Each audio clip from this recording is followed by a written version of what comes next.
चलिए मित्रों, मैं आप लोगों को विराम चिन्ह के बारे में बताती हूँ, जिसके अंग्रेजी में पुंक्चुएशन कहते हैं।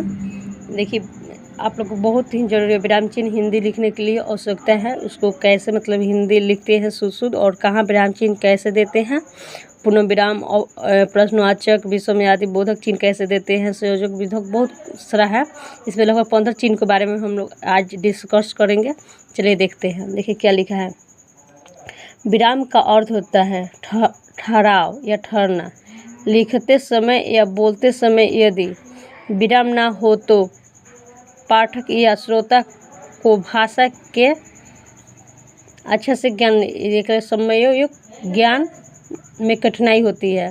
क्या बहुत दिक्कत होती है। एक ही वाक्य के कई अर्थ निकाल सकते हैं। एक अर्थ से कोई भी क्या अर्थ निकाल सकते हो, वह भ्रमित हो सकता है। मान लीजिए कोई स्टॉप नहीं रहेगा तो उसको पढ़ने में भी कठिनाई होगी। एक अर्थ का कितना अर्थ निकाल सकता है और क्या भ्रमित हो सकता है। देखिए, उससे रोको मत जाने दो, रोकने की बात है। उससे रोको मत जाने दो, जाने की बात है। इसका दो अर्थ निकल गया यहीं पर। देखिए, उपयुक्त दोनों वाक्यों के अर्थ में जो अंतर दिख रहा है यह सिर्फ विराम चिन्ह के प्रयोग के कारण है। इसी प्रकार अन्य विराम चिन्हों का प्रयोग से भी भाव में अंतर आता है। विराम चिन्ह से क्या आता है, भाव में अंतर आता है। अर्थात विभिन्न विराम चिन्हों और उनके प्रयोग से अच्छी तरह से समझना चाहिए। विराम चिन्ह से क्या होगा, अच्छी तरह से समझना चाहिए।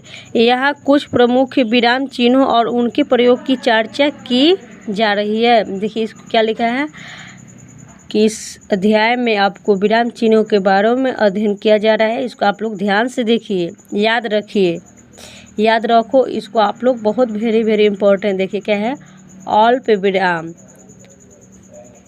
कोमा इसको बोलते हैं, इंग्लिश में लोग कहते हैं कोमा दो। देखिए डट करके इसको कोमा ऐसे देते हैं, ऐसे करके ऐसे देते हैं। अर्ध विराम, सेमी कोलन, देखिए ऐसे कर ऐसे दिया है। फुल विराम, जिसकी इंग्लिश में फुल स्टॉप कहते हैं। देखिए उप विराम, क्लोन, इसको डबल बिंदु से करते हैं। प्रश्न चिन्ह, आप लोग प्रश्न चिन्ह तो हमेशा देते हैं, ट्रांसलेशन बनाते हैं तो। विषम आदि बोधक चिन्ह, देखिए विषम आदि बोधक चिन्ह ऐसे देते हैं। संयोजक चिन्ह कैसे देते हैं, संयोजक चिन्ह ऐसे देते हैं। जैसे दो वर्ड है, मान लीजिए बातचीत, तो बात लिख कर चित डैश देते हैं, इसको कहते हैं संयोजक चिन्ह कहते हैं। जब विराम चिन्ह लिखना है होगा तो विराम चिन्ह लिखते हैं। इसे विराम तो बीच में डैश विराम लिखकर चिन्ह लिखने के बाद बीच में यहाँ पर विराम हो जाएगा, ये हो जाएगा संयोजक चिन्ह के बाद तब चिन्ह लिखते हैं। देखिए जैसे यहाँ पर देखिए एग्जाम्पल के अंदर दिया है। उद्धरण चिन्ह में डबल ऊपर पर कोमा, नीचे फिर कोमा देते हैं। कोष्टक चिन्ह, देखिए कोष्टक चिन्ह कैसे होता है। निर्देशक चिन्ह जिसको दास कहते हैं। लोप चिन्ह, मार्क्स ऑफ एलपेक्स कहते हैं। लगाव चिन्ह, देखिए लगाव चिन्ह कैसे देते हैं। पुनरावृत्ति चिन्ह, देखिए ऊपर कोमा कोमा 3 को देते हैं। यह त्रुटि चिन्ह, त्रुटि चिन्ह को नीचे में दर्शाते हैं। देखिए विवरण चिन्ह को ऐसे जैसे परिभाषा लिखते थे उसको विवरण चिन्ह देते हैं, ऐसे देते हैं। चलिए दोस्तों, मैं आप लोग को बता दे रही हूँ, आप लोग फिर से इसको रिवीजन कर लीजिएगा और प्रैक्टिस करते रहिएगा।